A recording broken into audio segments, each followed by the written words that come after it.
मौलाना आजाद क्या लेकर गए इस दुनिया से? बताओ, जो लोग आज मुझे गाली देते, ये बात सच है या नहीं है? बताओ मेरे अजीज दोस्तों और बुजुर्गों। लोग बोलते नहीं नहीं, मुस्लिम अकलियत अगर पॉलिटिकल लीडरशिप को बनाएगी तो देश के हित में नहीं है। अरे जालिमों, देश के हित में है मुस्लिम लीडरशिप। हर समुदाय का लीडरशिप होगा, मराठाओं का होगा, दंगरों का होगा, सब समाज का होगा, मराठाओं का होगा। मगर जब मुस्लिम एम्पावरमेंट की बात आ गई, नहीं नहीं नहीं नहीं, ये ठीक नहीं है। क्यों ठीक नहीं है? इल्जामात तो मंजलिस पर लगते रहते हैं।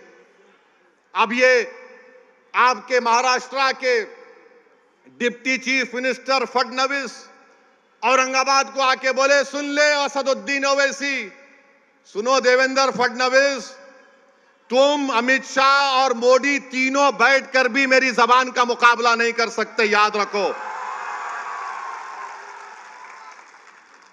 अब हो रहे वोट जिहाद, कल तक लव जिहाद था, फिर जमीन जिहाद, फिर एक जॉब जिहाद, अब वोट जिहाद हुआ। अच्छा मोदी जी जरा बताइए, वोट जिहाद का डेफिनेशन क्या है? अमित शाह बताओ, वोट जिहाद का डेफिनेशन क्या है? तुम अयोध्या में हार गए, कैसे हारे? फडणवीस बोल रहे वोट जिहाद और धर्म युद्ध होगा। लोकशाही में, लोकतंत्र में धर्म युद्ध होगा। अरे फडणवीस, तुम कब तक हिंदू मुस्लिम करोगे? तुमने क्या काम किया बताओ ना? तुमने कुछ काम नहीं किया। तुमने डाका डाला एमएलएस को लूटने के लिए, तुमने एमएलएस की चोरी की। तुम सत्ता में नहीं आए मगर तुमने सत्ता को छीन लिया और बोल रहे ओ सुनो वैसी। मैं कह रहा हूं, सुनो फडणवीस, तुम जिहाद के माने नहीं जानते। बोलते मालेगांव सेंट्रल में हम धूलिया की सीट मालेगांव सेंट्रल की वजह से हारे। अरे फडणवीस, तुम तो 1819 में भी हारे थे, 1918 में भी हारे थे। मालेगांव के किले में जब तीसरी जंग हुई मुसलमानों, मराठा और अंग्रेजों की, तो मराठाओं की फौज में मुसलमान थे जिन्होंने अंग्रेजों से मुकाबला किया। उन्होंने अपनी जानों को कुर्बान कर दिया। यही हाल है, कुछ नहीं बदला। जहां पर मुस्लिम अकलियत की एम्पावरमेंट की बात आएगी, और उस जमाने के जो हमारे बड़े बड़े लोग थे, अल्लाह उनको उनकी मगफरत करे, वो लोग क्या बोलते थे? नहीं नहीं, छोड़ो सियासत, छोड़ो लीडरशिप की बात मत करो, हमारी तहजीब की हिफाजत होना चाहिए। आज मैं आपसे कह रहा हूं, तुम्हारी तहजीब की हिफाजत, तुम्हारे इबादत गाहों की हिफाजत, तुम्हारी शनाख्त की हिफाजत, तुम जिस तरह जिंदगी गुजारना चाह रहे हो उसकी हिफाजत, तुम्हारे औलाद का मुस्तकबिल, इसका ताल्लुक सियासी ताकत से है, सियासी नुमाइंदगी से है। अगर तुम्हारे पास सियासी ताकत नहीं होगी, तुम्हारे पास तुम्हारा कोई सियासी नुमाइंदा नहीं रहेगा, ना तुम्हारी तहजीब बचेगी, ना तुम्हारी इबादत गाहें बचेंगी, ना तुम्हारी शनाख्त बचेगी। ये उस वक्त की बात कर रहा हूं मैं आपको, 1947 की बात कर रहा हूं। मौलाना आजाद क्या लेकर गए इस दुनिया से? बताओ, जो लोग आज मुझे गाली देते, ये बात सच है या नहीं है? बताओ मेरे अजीज दोस्तों और बुजुर्गों। लोग बोलते नहीं नहीं, मुस्लिम अकलियत अगर पॉलिटिकल लीडरशिप को बनाएगी तो देश के हित में नहीं है। अरे जालिमों, देश के हित में है मुस्लिम लीडरशिप। हर समुदाय का लीडरशिप होगा, मराठाओं का होगा, दंगरों का होगा, सब समाज का होगा, मराठाओं का होगा। मगर जब मुस्लिम एम्पावरमेंट की बात आ गई, नहीं नहीं नहीं नहीं, ये ठीक नहीं है। क्यों ठीक नहीं है? क्योंकि तुम हमेशा सरेंडर कर जाओ, सरेंडर कर जाओ, सबमिशन जो बोलते अंग्रेजी में। मेरे भाई, सरेंडर और सबमिशन से काम नहीं होता। आपको एक एजेंसी की जरूरत है, और वो एजेंसी का रूप आज मजलिस इत्तेहादुल मुस्लिमीन निभा रही है पूरे भारत की जमहूरियत में। इसीलिए नफरत करते हैं, इसीलिए पसंद नहीं करते। अरे वो आजाद के बारे में तुमने क्या किया, जिसको नेहरू बोलते थे ये हमारे अमीर कारवान है, और उसी अमीर कारवान को कांग्रेस की सदारत से हटा दिए। अमीर कारवान बोलते थे जवाहरलाल नेहरू। उस जमाने में किसी की हिम्मत नहीं थी, मगर आजाद से ये कर दिए। अब मोदी का जमाना है, ये वो वजीर आजम है, और भी ऐसे दुम छल्ले हैं जो बोलते नहीं नहीं ऐसा नहीं, ऐसा हो जाएगा, फिक्र की कोई बात नहीं। याद रखो, जो 70 साल पहले गलती हमारे बुजुर्गों ने की थी, अगर वो सियासी लीडरशिप को बना देते तो आज हमको आरक्षण भी मिलता, आज हमारी सियासी क़यादत भी होती, हम जेलों में नहीं बाहर होते। आज हमारे नौजवान जेलों में सड़ रहे हैं, कोई पूछने वाला नहीं है।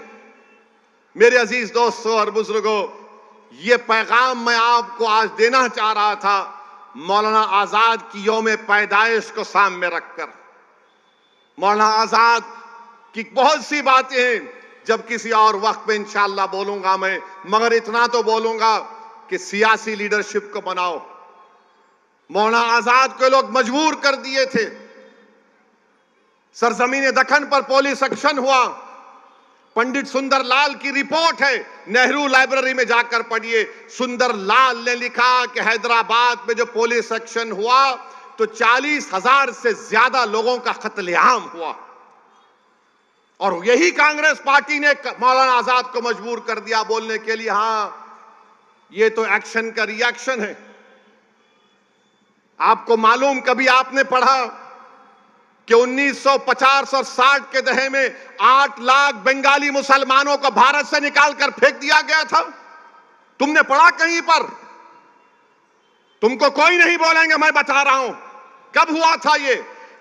श्रीनगर में हजरत बल में नबी करीम सल्लल्लाहु अलैहि वसल्लम के मुंह मुबारक का एक वहां पर एक हादसा हो गया था। पूरे मुल्क में तूफान उठा तो 8 लाख को बाहर कर दिया गया। किसने निकाल दिया था? आसाम से जाओ डिटेंशन सेंटर में डालो इनको, बाद में नेहरू को वापस लेना पड़ा। अरे तारीख हम पढ़ते हैं। अगर हमारी जबान कड़वी है तो तुम्हारे जुल्म की वजह से है। अगर हम कहते हैं कि आपकी सियासी लीडरशिप होना इसलिए कि हमारे बुजुर्गों को नुकसान पहुंचा, आज अगर फैयाज जीतेगा इंशाअल्लाह ताला तो वो आज के लिए नहीं है, इन मासूम बच्चों के मुस्तकबिल अच्छा होगा। जो तकालीफ हम और फैयाज साहब और हमारे बुजुर्ग उठाए, कम से कम ये आने वाला जनरेशन, ये नस्ल उस तकालीफ को नहीं उठाएगा। तो मेरे अजीज दोस्तों और बुजुर्गों, मेरी आपसे दमन गुजारिश है कि आपको 20 तारीख के दिन अपने के कोर्ट का सही इस्तेमाल करना है। अब आप जानते हैं कि हर पार्टी बोल रही है कि हम इतना दे देंगे, लाडली में उतना दे देंगे, हम फुला कर देंगे। ऐसा बोल रहे हैं जैसे अब्बा की दौलत लुटा रहे हैं बाहर आवाम पर, महाराष्ट्र की। अबे तुम्हारे बाप की औलाद नहीं है, तुम्हारे बाप की दौलत नहीं है ये। कोई जहेज में नहीं आया ये दौलत बांटने के लिए। कोई बोलता मैं ये कर दूंगा। आपको मालूम महाराष्ट्र में अभी कर्जा कितना है? महाराष्ट्र सरकार का कर्जा 5,32,000 करोड़ रुपये। 2019 में 3,35,000 था, वो बढ़ के माशाल्लाह शिंदे बोले मेरा क्या है छोड़ना, ले 5,32,000 करोड़ रुपये। अभी 2030 के आने तक महाराष्ट्र सरकार को उस कर्जे का 2,75,000 अदा करना है। तो ये लोग क्या करते हैं, अब 2,75,000 अदा करना है, मार्केट से 80,000 करोड़ उठाते, उसमें से आधा पैसा कर्जे में देते, आधा पैसा बोलते ले लूटो, खाजा का लंगर है लेके जाओ। मगर नुकसान किसका हो रहा है? गरीबों का हो रहा है, गरीबों का हो रहा है। कहां जा रहे पैसे आपको मालूम? किधर जा रहे पैसे आपको मालूम? गरीब को मिलता ही नहीं, नेताओं के जेब में पैसे चले जाते। 1-2 का 4 करते, दिखाते 20, 8 इनके पास, एक 6-7 दिखाने को फोटो गरीबों को मिलता। फिर आप जानते हैं कि मुंबई लोकल जो चलती है आपके पास, हाई कोर्ट का ऑर्डर मैं पढ़ा हूं। बैठ जाओ भाई, ये ब्लू शर्ट बैठो, भड़काओ भाषण हो रहा है, बैठो, डिस्टर्ब मत करो हमारे वोटर को। हमारा वोटर पूरी तवज्जो से सुन रहा भी बात को। मुंबई लोकल में बॉम्बे हाई कोर्ट ने कहा कि हमको शर्मिंदगी है कि इसमें सफर करने वालों को कैटल की तरह, जानवरों की तरह ट्रीट किया जाता है। 2023 में मुंबई लोकल पर 2590 लोगों की मौत हुई है। मुंबई लोकल में 2590 लोगों की मौत हुई है, 2451 लोगों जख्मी हुए हैं। ये डबल इंजन की सरकार कैसे है कि 2590 मर गए शिंदे, 2590 लोग मर गए फडणवीस, तुम्हारा डबल इंजन और 2500 लोग मर रहे हैं। तुम क्या मारने के लिए इंजन हो या बचाने के लिए, हमको बताओ। फिर आप देखिए, आपके मुंबई की बस बेस्ट सर्विस है, 35 लाख गरीब लोग बेस्ट सर्विस को इस्तेमाल करते, 1000 बसेस हैं। ये डबल इंजन क्या करना चाह रहे हैं कि आइंदा साल तक, आज बेस्ट के पास 1000 बसेस हैं जो गरीब इस्तेमाल करता है, 2025 तक शिंदे और फडणवीस बोल रहे हैं जरूरत ही नहीं है, खाली 220 बस रखेंगे। किसका नुकसान होगा इसमें? उस बस में कितना देर इंतजार करना पड़ता गरीबों को बस आने के लिए। ये आपके बुनियादी मसले मसाइल हैं। ये प्राइवेटाइज करना चाह रहे हैं बेस्ट सर्विस को। तो मेरे अजीज दोस्तों और बुजुर्गों, ये मुद्दे हैं। अगर दोबारा ये सरकारें आएंगी, याद रखिए मुंबई में कोई जमीन खाली नहीं रहेगी। बोलेंगे ये तू ले ले, ये तू ले ले, तू माल बना ले, तू ये बना ले। माल के नाम पर माल जमा कर रहे हैं। और याद रखिए, मुझे तो खौफ है इतनी बड़ी जमीन खाली कैसे है। यहां पर आकर देख लिए होंगे, क्योंकि मोदी ये बोलते हैं कि मैं घर से ड्रोन भिजाकर देखता हूं हर चीज को। तो जाहिर है मोदी ड्रोन में देखे होंगे, ओ दारुल फैज, इतनी बिल्डिंगें, इतनी जमीन खाली है, मेरे दोस्त को मिलना चाहिए।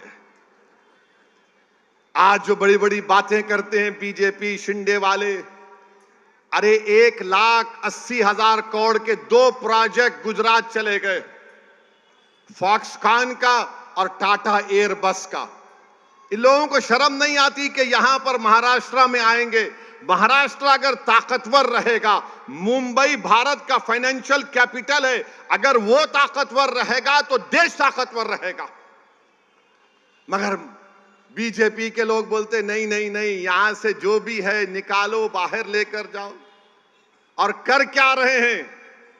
चोरी कर रहे हैं। ये मेरा एमएलए, ये तेरा एमएलए। ऐसा लग रहा है कि एमएलएओं का हर्राज हो रहा है महाराष्ट्र में कि बोल तेरी कितनी कीमत है, उन्हें बोलता मेरी कीमत है, आजा ले ले आजा। फिर वोट डालने वालों की अहमियत क्या रही बताओ आप। आपने पिछले बार मंजलिस के, मैं बाइकुल्ला के वोटर से मुखातिब हूं, अभी आपने एमआईएम को वोट नहीं दिया, आपने किसी और को अपना वोट दिया। हम आप उस फैसले को मानते हैं, मगर जिस पार्टी को आपने वोट दिया वो दूसरी पार्टी में जाकर बैठ गए, तो बताओ तुम्हारा वोट की अहमियत क्या रही फिर? और क्या गारंटी है कभी कोई आ रहा है तो दूसरी पार्टी ना जम कर ले? ये तो ऐसा हो गया कि सुबह में एक रंग का शर्ट पहनेंगे, शाम में दूसरे रंग का पैंट पहन के निकलेंगे घर से अपने। तो मेरी आप सदवन गुजारिश है कि मेरी इन बातों पर आप गौर करिए। यहां से आपको अपने नुमाइंदों को कामयाब करना है। और जब बात नुमाइंदों की आती है, मैं बड़ी तकलीफ के आप लोगों के सामने अर्ज कर रहा हूं। बुरा मत मानिए, सच्चाई को बयान कर रहा हूं, मुझे माफ कर दीजिए। 20 साल के बाद 2019 में एक अल्पसंख्यक समाज का मुसलमान इम्तियाज जलील औरंगाबाद से खासदार बना।